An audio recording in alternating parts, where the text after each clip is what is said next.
Hello. So, coming into a mindful state is something that's very easy and very, very accessible, but quite difficult and strangely slippery to master. And this is why we need to set up the environment. And the environment in meditation and mindfulness consists of, first of all, time and space.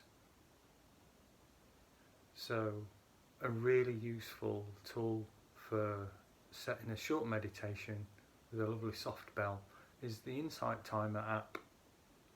Or if you've got another device or another app with a timer, but you want the bell to not be too harsh because it can startle you at the end. So you need to be comfortable and warm enough and undisturbed for the duration. So once these two factors are in place,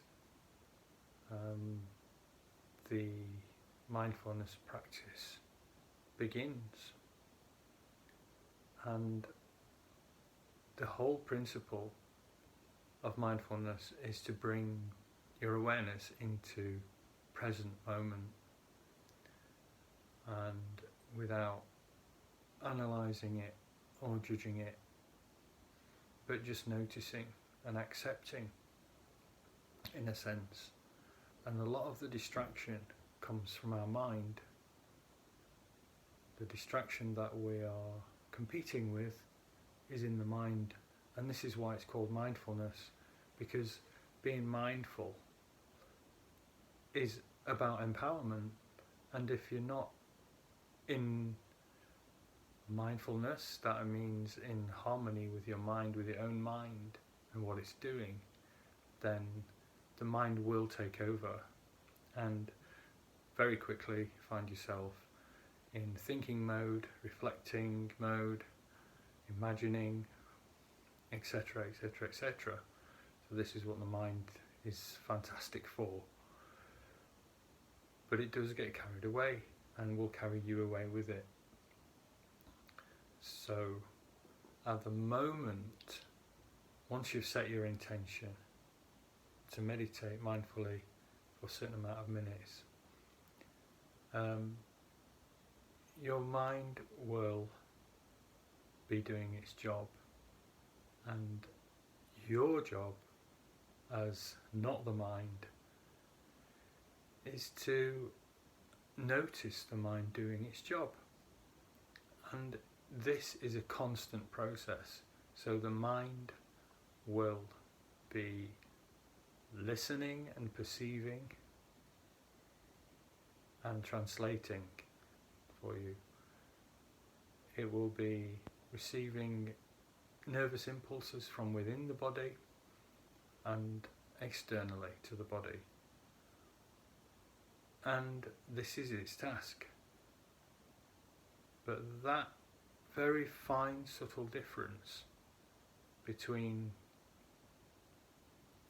you being aware of what the mind's doing and not being aware of what the mind's doing is the point of mindfulness.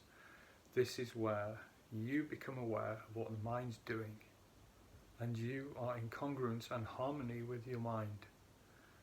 And in mindfulness practice, we find that it's a constant toing and froing.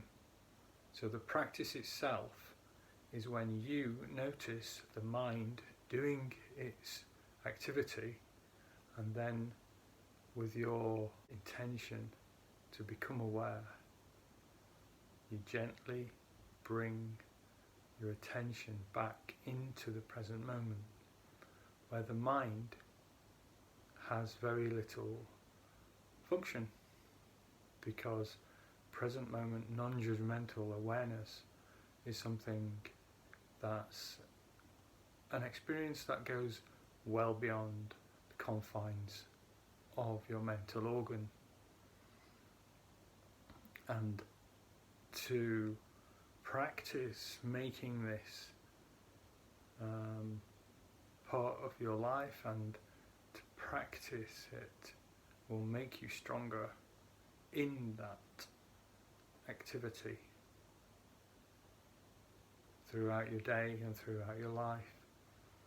And so a more empowered you is a more happier you, because you're no longer being carried away with the activity of the mind. And that is mindfulness practice in essence.